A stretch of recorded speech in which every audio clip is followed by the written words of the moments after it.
Hello everyone, Craft Week this week, and we're back on the artwork. I know, artwork videos, they don't do fantastically well, but I'm going to do them anyway because this is what I do for a living. This week we are doing this piece, which is a Lightburn Zeta from Australia, made in the 1960s. I'm going to go into more detail about what these are and try and explain why they look the way they do throughout the video. So please do stay tuned for that. If you are interested in getting the original artwork or prints of the artwork, please do check the description box below. There's links to all the places you can find my stuff and all the ways you can help me. I don't use any AI in my artwork. This is all me doing stuff as a human being, trying to sell things to other human beings just like you. Right, stay tuned and let's learn something about Australian car history, and hopefully you'll enjoy the process of seeing this piece of artwork come together.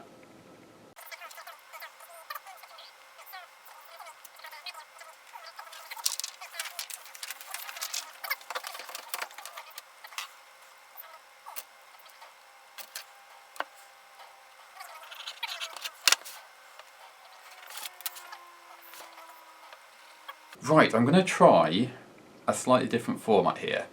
This isn't something I've done before, so hopefully it works. Hopefully it's a bit more engaging for you. I don't think I need to preface this with anything. The Lightburn Zeta. Yeah, it's from that wonderful period of car history where everybody's sort of still trying things out. So 1950s and 1960s, you're looking at a post-war boom period where people are trying to recover from wartime. Different countries are doing it in different ways, and there is a demand for economy cars.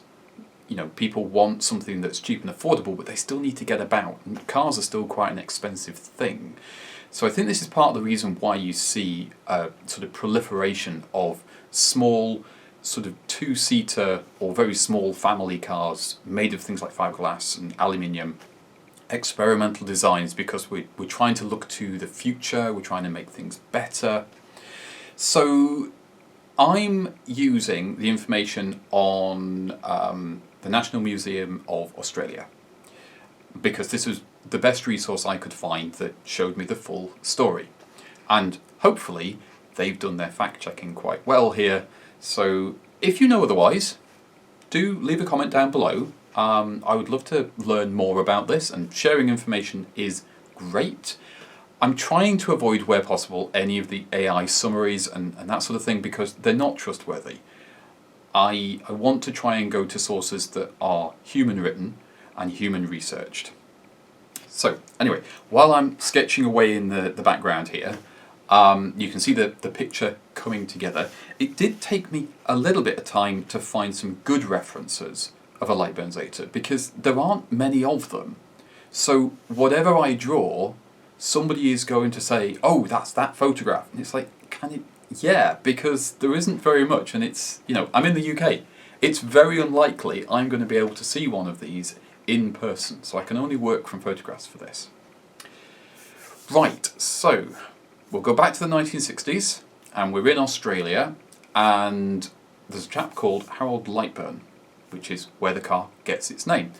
And he wants to put out a cheap, economical car that's maybe your only car if you're low budget, or a second car for, unfortunately, because the time period it is, second car for the wife. So she can do the running about, daily errands, that sort of thing. So the first thing that we had was the Lightburn Runabout, which is very differently styled to the Zeta. Much more conservative, much more sort of ordinary looking. It's like a very small little van looking thing, but with windows in the back instead of the panels. And it's quite a smart little car, very upright, very narrow, because its proportions are kind of squashed, because it's in that sort of microcar sort of territory of things. So here we are. The Zeta was, I'm reading directly off the website here, the Zeta was small, cheap and adaptable, marketed as the second runabout car dreamt of by prosperous families. And they didn't sell very many of them. They only sold about 400. But what's interesting about this is a car that was actually aimed towards women more than anybody else, which is pretty progressive for the time period, especially for Australia. Australia has been historically quite conservative. So yeah, that's an interesting thing to see without it being a patronising thing. So let's just have a bit of a scroll down. So yeah, you're looking at a period of suburban expansion in Australia and women learning to drive and becoming more independent, because you are coming up to this period where post-war, a lot of women obviously didn't want to go back to being housewives. They had their independence and they want to keep it. So a lot of the dynamics have changed socially, so it is more acceptable for women to get out and about in their own cars, and good thing too.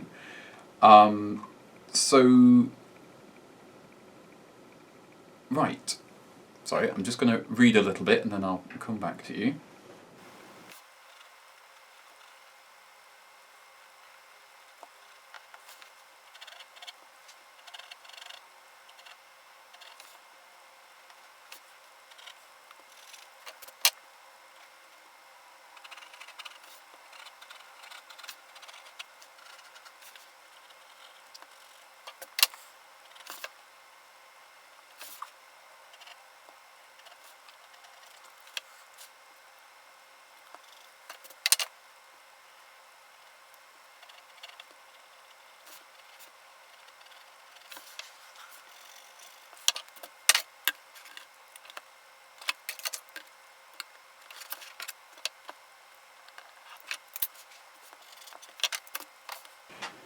As usual with one of my pieces, I start with a photograph reference, and it was quite tricky to find a good reference of a Lightburn, because there just aren't that many out there anymore. And it's trying to find one in good lighting that wasn't obscured by display boards and just stuff, because most of the time these are now just taken to shows. They're not really the kind of thing you use every day. So it was a bit of a challenge to find a good reference picture. And then of course I have to anonymise that reference picture for what I'm doing. In this case, I've stripped out the grille badges and any of the personal bits and pieces, and I've also had a look at other photographs of the same car that I could find, so that I could make sure the version I was doing was as close to a factory fresh version as I could manage. I have noticed, especially with microcars, that they pick up personal details over the years, and they end up looking quite different to what they did when they were new. And part of that problem as well is the way that people have to keep them going, because usually the people who own them for longer than the company that made them exists. So you can't buy parts for them anymore, and they're usually made in such small volume that you can't just go to the scrapyard and get bits and pieces. So you have to get a bit creative, and that can really change how they look over time.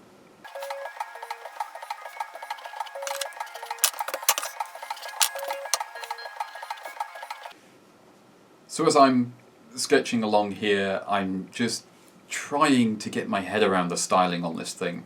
I know underneath it all is a fairly ordinary 1950s shape, but there's been so much extra styling added on top to update it and make it more relevant for the 60s that it can be a little bit tricky to see the shape underneath and understand the shapes that have been put on top. I have this challenge as well whenever I've done a customised car.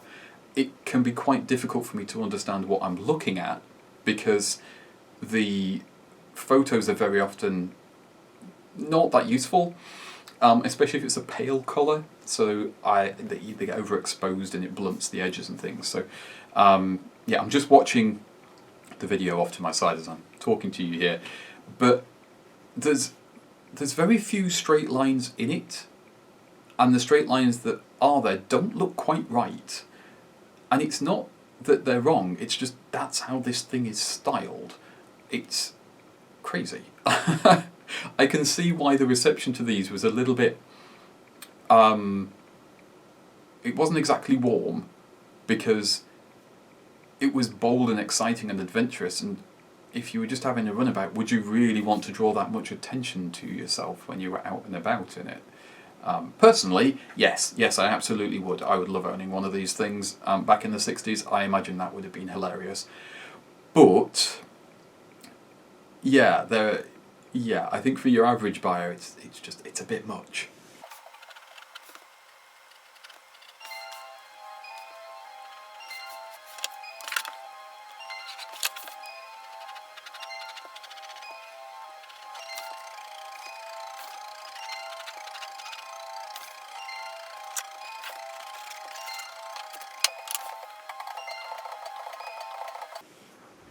So I'm just going to go through and I'm going to tidy up the very rough sketch that I did. So loose pencils and layout, and then I need to tidy up all of these kind of scruffy edges so I know where I'm inking and where I'm not.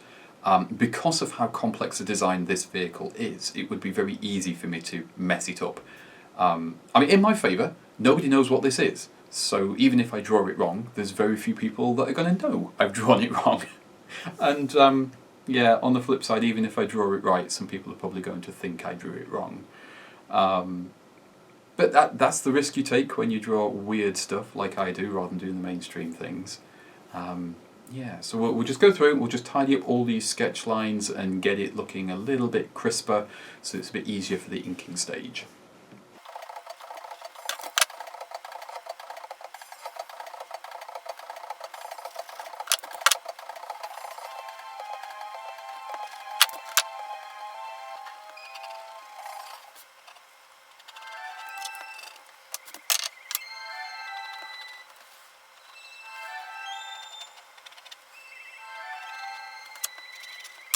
Wasn't entirely sure what I was going to do with the background on this one. I wanted to put something so it wasn't just floating in midair, but it needed something that wasn't going to compete too much with the car, because it's so weird. It's got such an interesting shape. So I just played about with some layouts, some sketches, the French curves, just trying to get something that complements without kind of clashing with these shapes too much. At the same time, it probably doesn't matter what I do for a background, because, well, as I've already mentioned, it's kind of weird looking, so it's always going to be a bit of a challenge to marry those things together.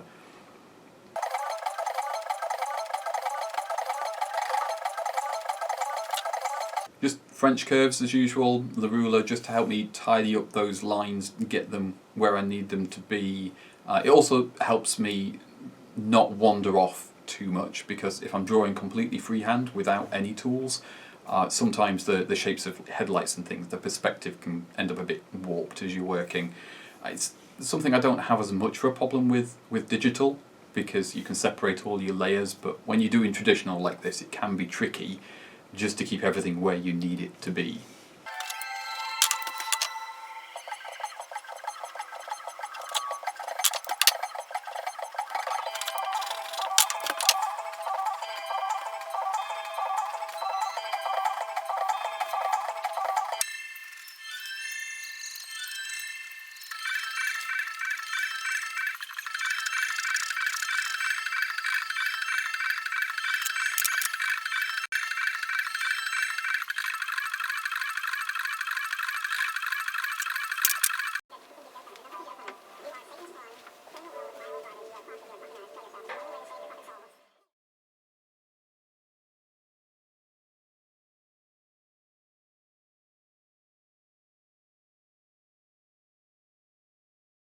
There we go, sketch completed, nice and tidy, ready for ink. I took a break from this at this point. I wasn't feeling particularly confident about putting pen to paper, because once I do that I can't make any changes. So I did take a little bit of a break just to come back to it with fresh eyes and make sure I was happy with the shapes, because it's so unfamiliar to me, the shape of this thing. I just wanted to make sure that it looked right. I'm going to go into the history next, so that's the thing I promised at the start of the video, and we'll do that while I ink and colour this, so that you can see what we end up with as we go along.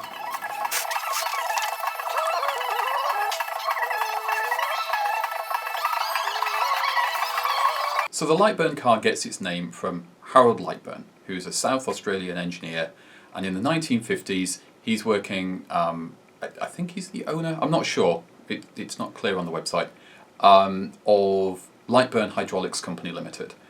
And they do like car jacks, cement mixers, industrial machinery, that sort of thing, fairly standard for the 1950s for an engineer.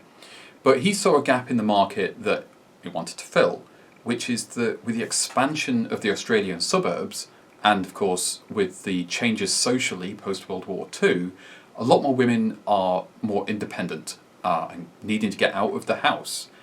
With suburbs you have the problem that your shops aren't local, so you need to be able to get to them.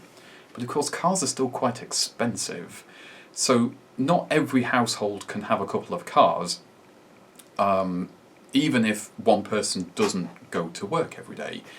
And the public transport system is not always going to be ideal, particularly in the newer suburbs where routes for buses and that sort of thing aren't yet set up. I mean, remember, we're still back in the 1950s and 60s here, so the landscape is very different to what it is now. So he saw a gap in the market for a particular kind of buyer, which is your second car in a more prosperous household.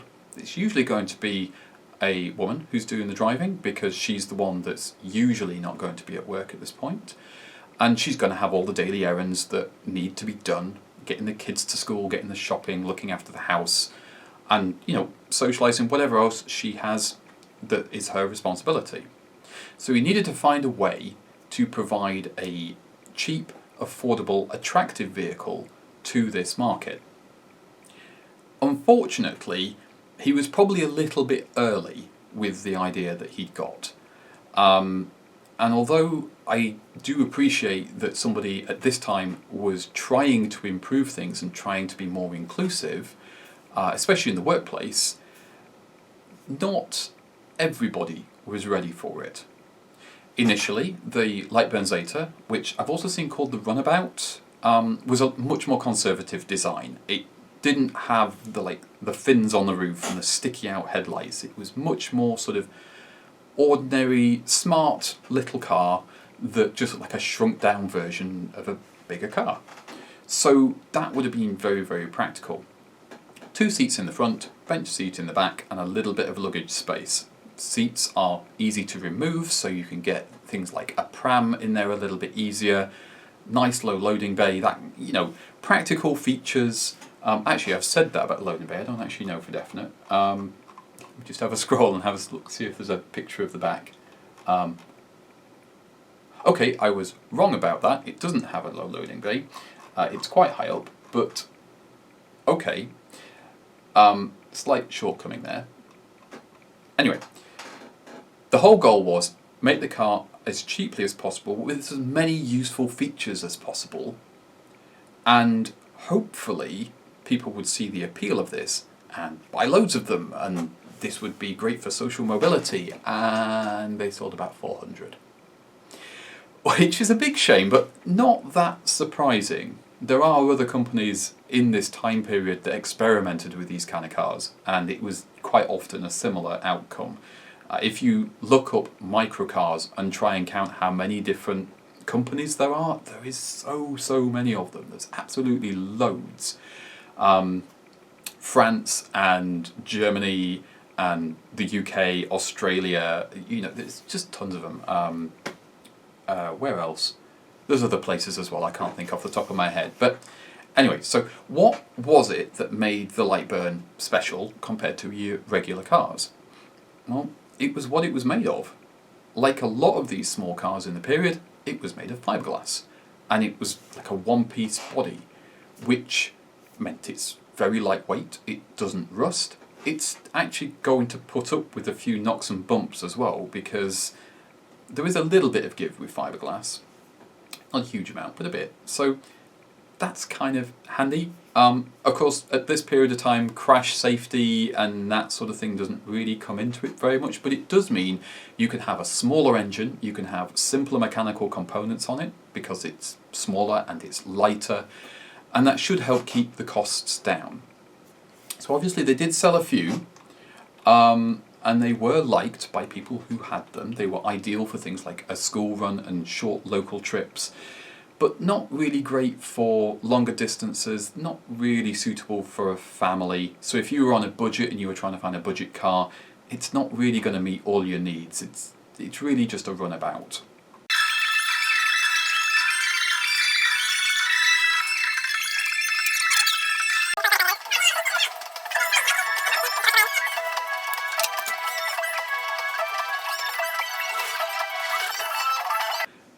Couple of neat little features here. So the rear seats can be removed so that you've got extra space for more parcels or like bulky things like a pram. So if you've just got one child, you can put the child in the front with you, and then the pram, which is quite a bulky thing, can go in the back. The front seats could be taken out. This is pretty common in the period as well, removable front seats, and you could put them on the roof. So if you were going for a day trip, maybe you were going to see a sporting event, the cricket probably, let's be honest, you could put your seats on the roof and you'd get a higher up view of the action, see what was going on. So that's quite a fun little feature, but I'm not sure how many people would want to do that, because it's not the easiest thing to get on top of a car, let alone get on top of a car and into the seat. And of course, it's not really the safest thing either, because there's no ladders or anything on the car, it's just a little car. So an interesting idea. The Zeta, they intended to manufacture 50 of them per week when production started in 1963. Now, this is the version I've drawn with the fins and stuff. But unfortunately, they didn't really make that many. And let's have a look. By the time you get to 1965, they stopped production. So they only made them for 2 years, and in 2 years they only made about 400 cars, which isn't very many at all. And of course, yeah, there's there's a few weird things as well, like the way the gearbox works means that there isn't like a limit on the speed that you go in reverse. And this is something that you do get with quite a few microcars, where because of the technology that they're using for the engines and the gearboxes and things, some of them do go as fast backwards as they go forwards, which, yeah, you wouldn't do that now, but they were doing it then. And I guess people were just trusted a bit more than they are now to not be silly.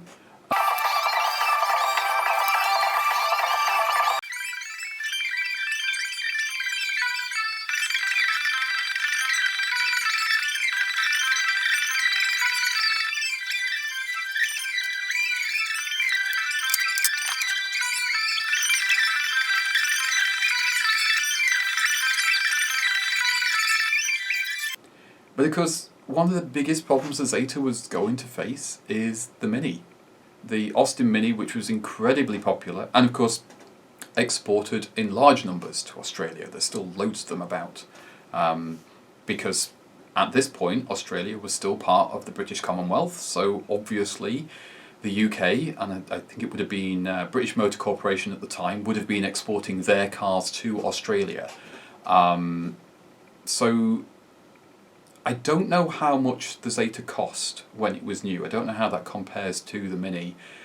But given how much better the Mini would be as a small car, because it is really just a car in miniature. The whole point with the Mini was Izagonis just didn't like bubble cars. He didn't like microcars. He wanted people to have an affordable small car that was a real car. And the Zeta was just not that. The Zeta was very much in the mould of a microcar, where you have a small engine, a lightweight vehicle, very simple, very basic, even if you've got extra features on it. I mean, the Zeta had sliding windows front and rear rather than crank windows. And I know the Austin Mini, also the early models, did have sliding windows, but I think by the time the Zeta was being produced, I think the Austin Mini had actually moved on to crank windows instead, except for the vans. I think the vans kept the sliding windows quite late into production.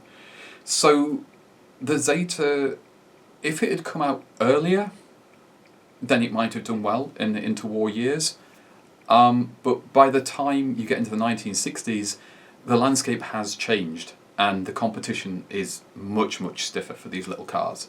And it's going to be a lot harder to sell this kind of thing. This is probably another reason why a lot of the microcars you see at this time are actually sports cars or sold as sports cars, because then you don't have all the other requirements of a small family car. You just have to shift one or two people about and you have fun. Luggage and that sort of thing. Practicality isn't as much of a concern. It's a toy.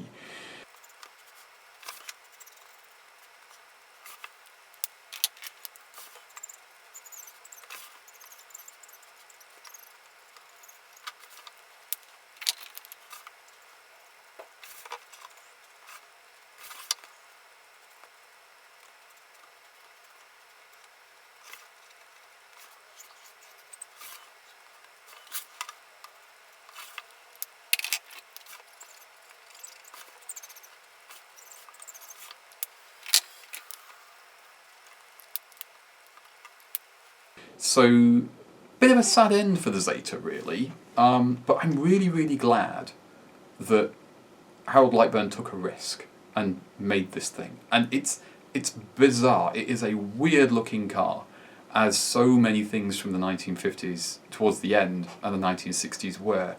The sort of experimentation and the excitement for the future is really evident in, well, car fashion, if you like. So you do get these very peculiar things. So one day I would love to see one of these cars. If you've owned one or experienced one, do leave a comment down below, because I would love to hear those kind of stories. I'm unlikely to ever see one of these in person. But yeah, do check out the description box below. I will put some links for any resources that I found, like the article that I'm reading here from the Australian Museum. And there are some production line photographs, and it looks like on the production line they're being built alongside some Friskies, which is a more popular, and as I understand it, a more successful brand than Lightburn was. And they were much more of a like sports car sort of thing. So yeah, a fascinating little car, and one that I think fitted a very unique period of Australia's history and met the demands of some customers. But like many of the Saint-Permis microcars in France, you can't use them now. I mean, technically you can, but you're driving around in something with a top speed of like 20 miles an hour. It's not that practical. I begin to wonder, maybe was it ever that practical?